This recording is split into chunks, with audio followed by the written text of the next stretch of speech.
আপনারা জানেন 2019 সালে ঢাকা বিশ্ববিদ্যালয়ের ছাত্র সংসদে আমাদের সাধারণ ছাত্র অধিকার সংরক্ষণ পরিষদ এখন ছাত্র অধিকার পরিষদ থেকে কিন্তু ডাকসুর ভিপি নির্বাচিত হয়েছিলেন জনাব নুরুল হক নূর এবং সমাজ সেবা সম্পাদক নির্বাচিত হয়েছিলেন জনাব আক্তার হোসেন। আমরা যে শুধুমাত্র বিশ্ববিদ্যালয়ে আবদ্ধ ছিলাম বিষয়টি এমন নয়। আমরা 2019 সালের শেষের দিকে কৃষকের চালের ধানের ন্যায্য মূল্যের দাবিতেও কিন্তু আমরা বিক্ষোভ প্রদর্শন করেছি।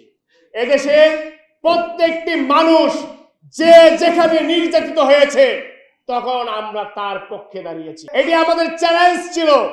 আবরার হত্যার পর, নুসরাত হত্যার পর এই সাধারণ শিক্ষার্থীরা যে দাবিগুলো তখন রাজনৈতিক দলগুলোর করার কথা ছিল কিন্তু তারা ব্যর্থ হয়, কিন্তু আমরা কিন্তু রাজপথে ছিলাম।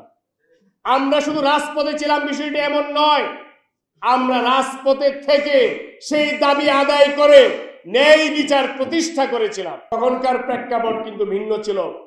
আজকে আমরা 24-এর যে গণ অভ্যুত্থান, আজকে এই 25-এ এসে আমরা নতুন যে বাংলাদেশ পেয়েছি, এই স্বপ্ন আমাদের দীর্ঘদিনে এবং আমাদের রক্ত ত্যাগ ঘামের বিনিময়ে আজকের এই 24।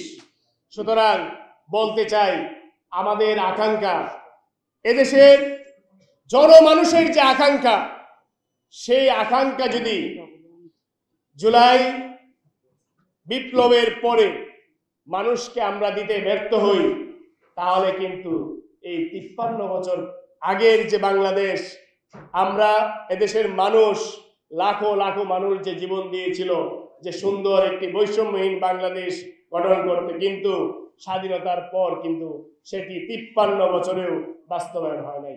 এই 24 সালের বিপ্লব এক বছরে যা দেখেছি, অনেক সময় হতাশ হয়েছি, কিন্তু এরপরেও আমরা বিশ্বাস রাখি, আমরা যদি কখনো এই রাষ্ট্রে কাজ করার সুযোগ পাই, তাহলে জনমানুষের যে আকাঙ্ক্ষা সেটি আমরা আবার আজকে এখানে দাঁড়িয়ে বলছি, রক্ত দিয়ে জীবন দিয়ে হলেও একটি সুন্দর বাংলাদেশ বিনির্মাণে আমরা কাজ করে যাব। এটি আমাদের কমিটমেন্ট।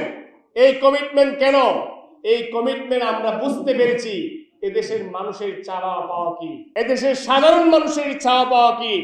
রাজনৈতিক দলগুলো এই যে কালচার তৈরি করে এসেছে, রাজনীতি হলো মোটামুটি আমরা 53 বছর পর থেকে আমরা দেখে আসছি, রাজনীতি হলো এক ধরনের ব্যবসা, একটি লাভজনক ব্যবসা। এখানে পরিশ্রম হচ্ছে ইনভেস্টমেন্ট। ক্ষমতায় আসার পর সেই ইনভেস্টমেন্টকে কাজে লাগিয়ে অনেকেই গাড়ি বাড়ির মালিক হয়, এদেশের মানুষের সম্পদ তারা লুটপাট করে। সেই চিত্রও কিন্তু আমরা দেখেছি।